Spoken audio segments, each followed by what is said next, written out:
始まりましたね。あ、前進前進、ガンガン行くよ。 Good morning, ladies and gentlemen. It's time to see if Gersung Panzer Senshadou Kiwamemasu is reliable as a T-34 or it will break down as a first model Panther. Senshadou Kiwamemasu features two game modes, Story Mode and Battle Royale. Story Mode retreads the events shown in the anime series, while in Battle Royale you can build your team and take on to the enemy. Bandai Namco opted for a very simple control scheme. The left analog stick moves the tank, while keeping the turret pointed at the center of the screen. The right analog is used to aim the tank's gun and the camera. L and R are for scope targeting and firing respectively, with square and circle used to glance at the tank's sides. Triangle is used to switch between allied tanks, with X and the touch surfaces left unused during fights. Unfortunately, simple controls do not equate to great controls. First, it's not possible to turn standing still. Second, controls are not absolute, but changed based on the camera's orientation. Third, the right analog stick not only moves the gun, but also rotates the tank, though with more precision than the left analog stick. The first impact with movement controls is pretty bad, and while it gets better as you get used to them, turning in tight spaces or lining up a turretless tank for a shot is way more difficult than it should be. Both actions depend on a series of forward and backward turns, and if the camera decides to switch, bringing control direction with it, maneuvering can become a nightmare.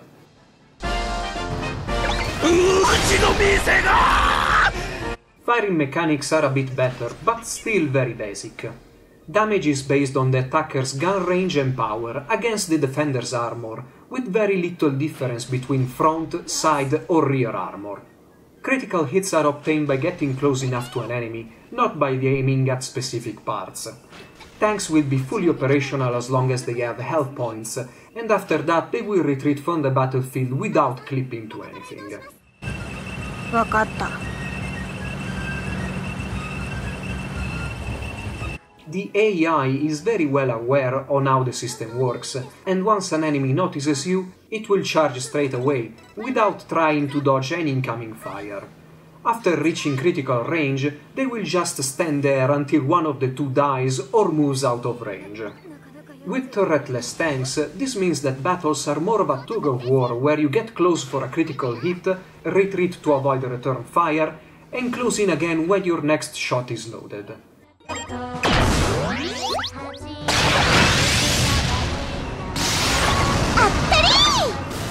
With turreted tanks, you constantly circle around your enemies scoring hits while your enemies slowly try to rotate their turrets to track you.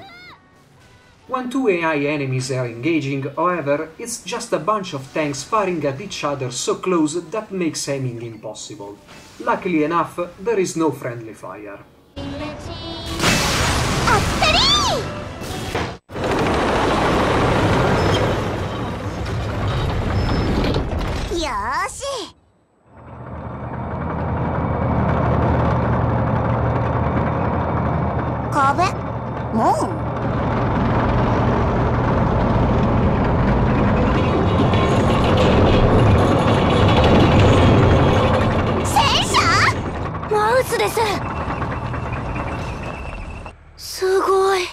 Story Mode is a retelling of the TV series, where you'll fight the same battles in there, so no Anzio.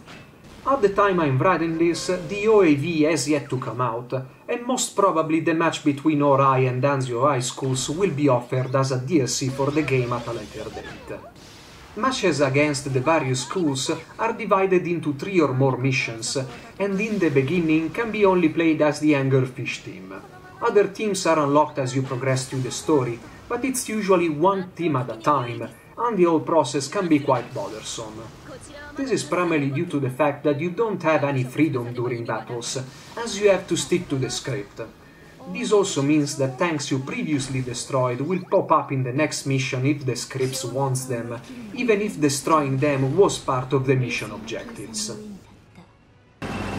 まだ手法を打ってこない。きっとスパイクが届かないんですね。今はまだまっすぐ走って大丈夫ってことね。 The different teams sometimes offer different mission objectives, but most of the times you'll be replaying the same mission only in a different tank. And this can be quite painful, as missions normally see tanks going from point A to point B and engage a bunch of enemies, and then to repeat until the mission is over. Sometimes missions call to flee from the enemy, but their aim is so bad and the events scripted that such situations won't give you any thrill, and will become extremely boring when you'll have to play through them 3 or more times to completely clear the story mode. Add to this that you cannot immediately or entirely skip cutscenes, and you'll have to be more than a huge fan of the series to sit through all of story mode. Despite these problems, I think that story mode is Senshadou Kiwamemasu's best mode, because it offers a bit of variety that Battle Royale sorely lacks. 雪でカモフラージュするぞ。急げ。引き金を頼む。任せるぜよ。入りました。待ち伏せ地点まで50メートル。撃ち方よい。さあ来い。あと少しだ。頼んだぞ。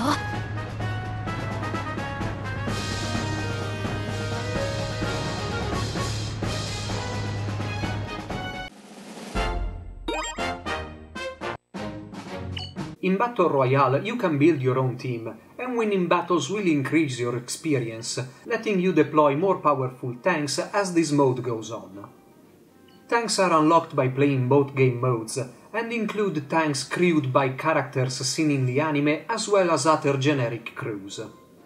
There are 2 sub-modes in Battle Royale. In the first, you select your and your enemy's team, the map you'll be playing on, and if victory is declared by killing the flag tank or by complete annihilation of the opposing team.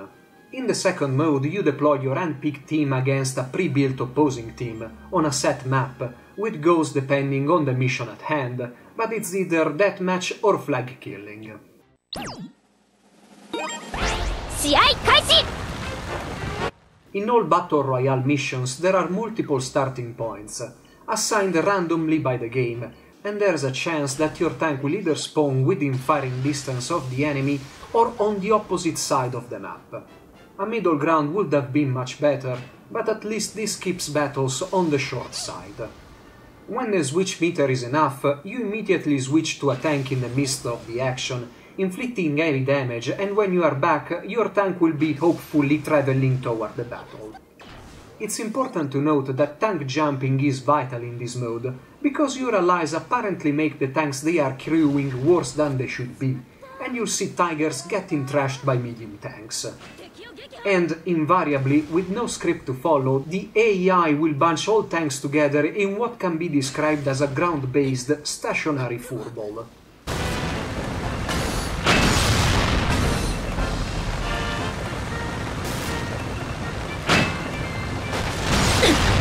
よくも。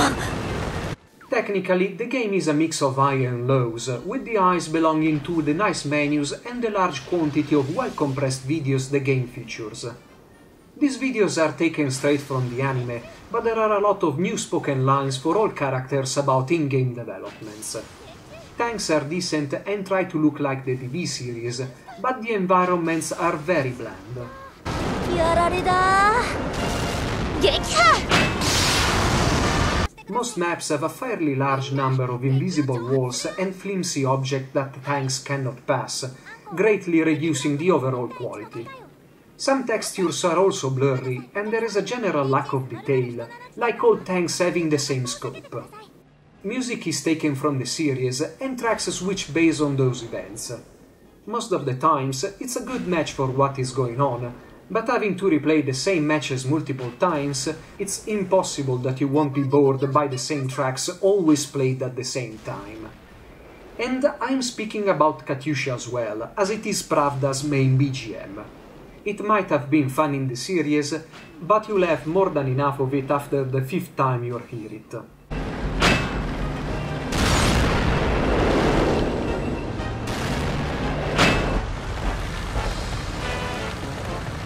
No matter how you look at it, Gersun Panzer Senshadou Kiwamemasu is a dry cash-in by Bandai Namco, and the game's structural problems will be almost impossible to overcome with DLC.